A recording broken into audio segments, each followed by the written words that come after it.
The myth of vampires has become integral to folklore, especially in the horror genre. Stories of vampires are one of the best ways to frighten yourself and your loved ones this Halloween season. But are these stories just myths, or have vampires existed at any point in the history of mankind? Bram Stoker's 1897 novel presented to the world the evil Count Dracula has become the most famous vampire over a century after Stoker's death. Born Abraham Stoker on November 8, 1847, Stoker would later become a renowned author in the supernatural fiction genre, even though he also wrote romance novels. While working for the famous stage actor Henry Irving, Stoker got to meet with the US presidents William McKinley and Theodore Roosevelt. Stoker's fictional character, Dracula, was based on the historical figure Vlad Tepes. Vlad was the voivode of Wallachia for 3 periods between 1448 and 1477. He is also a national hero of Romania. Vlad was nicknamed the Impaler because of his acts of impaling his enemies with stakes and leaving them to die. Stoker was also influenced by early literary vampire tales like Sheridan Le Fanu's 1872 novella, Carmilla, and John William Polidori's 1819 prose fiction, The Vampire. Originally from Ireland, a country with little vampire tradition and folklore, Stoker carried out his research for his novel Dracula by researching the folkloric vampire superstitions of the Balkan region in Europe. The myth of vampires had gained roots in Europe when the Black Plague ravaged Europe. Strangely, there are recent discoveries of graves that suggest that vampires may have existed in the past. Are these suggestions true? Let's take a look. Our first takes us across the Atlantic from Europe to America. In the city of Lafayette, Colorado, there is a grave in the municipal cemetery where Theodore Fodor Glava is buried. Inscribed on the grave is Glava's birthplace, year of death, and a few other words, including Trandafir, the Romanian word for rose. Glava was originally from Transylvania, a region famous for the presence of vampires, thanks to Dracula, Stoker's famous novel. The mention of Transylvania on his gravestone made Glava famous after his death, but perhaps not for the best reason. Local lore has it that some people from the town dug up Glava's grave and found blood by Glava's mouth, his teeth seeming larger than average, and his nails still growing. The settlers sent a stake through his heart before reburying him, a perfect end to the threat of a vampire, right? It would seem so, but other strange occurrences have happened around Glava's grave. For example, a tree, unlike any other around it, grows straight through the grave plot. Some claim the tree grew from the wooden stake and that the red rose bushes nearby grew from his fingernails. There are even rumors that residents from the local area see a mysterious figure walking around late at night. So do you think Glava was a vampire? Hold that thought as we make our way back to Europe.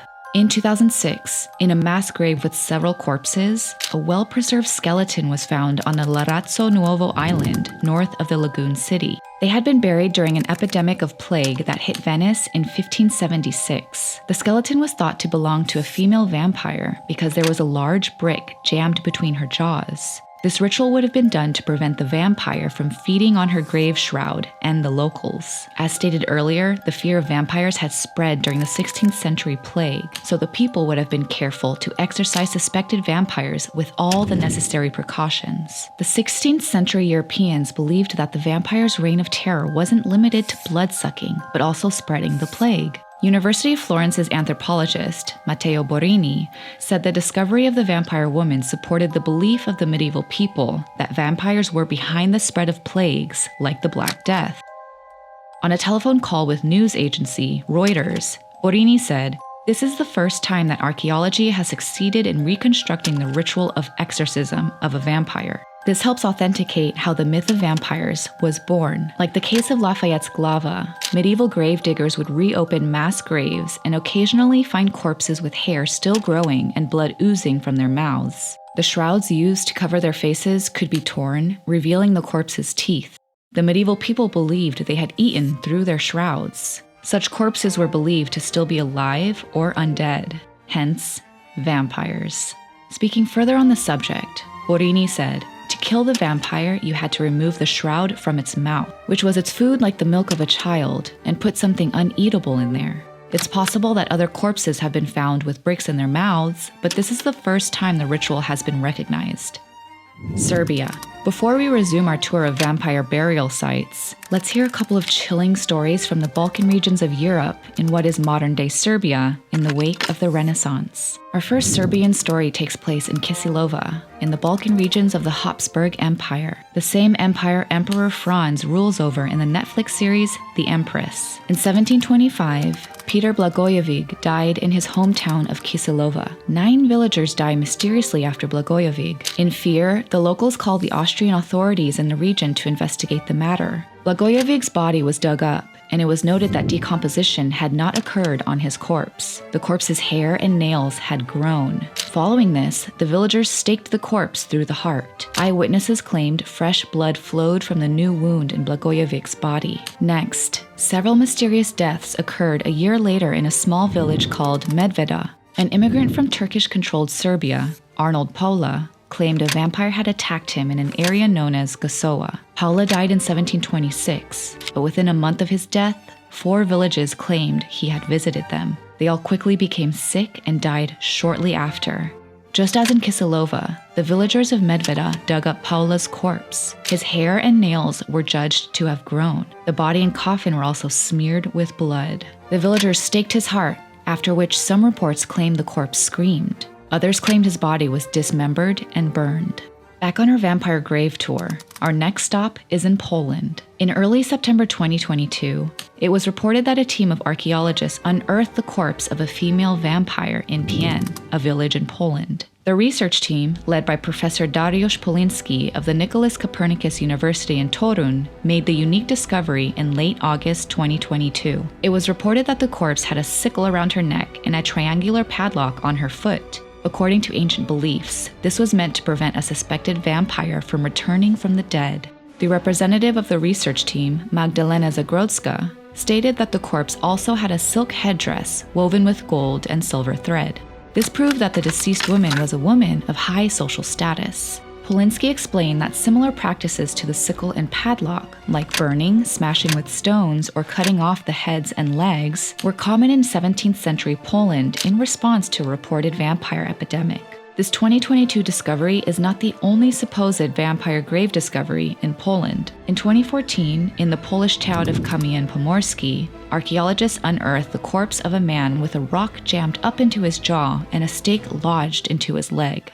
The archaeologists believed that the locals thought the deceased was a vampire, hence the deviant burial, much like the site on the Lazzaretto Nuovo Island in Italy. Next, we'll journey to Ireland, the home of St. Patrick and our famous vampire literature authors, Sheridan Le Fanu and Bram Stoker, author of Dracula. Between 2005 and 2009, in Kittlesheen, Ireland, archaeologists discovered 2 skeletons with rocks jammed into their mouths. One of the deceased, a male, was probably between 20 and 30 at the time of death, while the second was perhaps between 40 and 60 at the time of death. But there is something odd about our Irish vampires. The fear of vampires didn't surge through Europe till the 16th century, but unlike the other European sites, the corpses unearthed in Kittlesheen were dated to the 8th century. That is at least 800 years before the vampire hysteria. So why did they suffer a similar fate? The Irish corpses can't be linked to the vampire hysteria of Europe. Instead, Chris Reed, head of applied archaeology at IT Sligo, speculates that their stone-in-mouth fate was to prevent their evil spirits from escaping the grave, or perhaps they were considered potentially dangerous people, like enemies, murderers, or rapists. We can say that having a stone lodged in the mouth is not definitive proof that the deceased were vampires, but the 16th century Europeans would argue that they were, in fact, vampires. As for the other deceased, Lafayette's Glava, Kisilova's Blagojevich, and Medveda's Paula, we now know, due to modern research, that the apparent growth of the hair and nails and even the presence of seemingly fresh blood are all normal parts in the process of decomposition of the human body. The shrouds used to cover the faces of the deceased were also often decayed by bacteria in the mouth, revealing the corpse's teeth. Therefore, the vampires were also called shroud eaters. So, do you think there's a possibility that vampires could have existed in the past or still exist today? If the science proves that they weren't vampires, then how do we explain the other mysteries like the strange occurrences around Fedor Glava's grave? Tell us what you think in the comment section of this video. Before we go, here are some interesting facts. Jure Grando of Istria, modern-day Croatia, is believed to be the first person described as a vampire in historical records. He lived from 1579 to 1656. A vampire legend also appears in Irish mythology. This is of Aratach, a chieftain who practiced dark magic in life and returned after death from drinking the blood of his subjects. He was killed by legendary warrior Fionn MacCool and buried upside down so that when he awoke, he would dig facing the wrong way and be condemned to dig forever.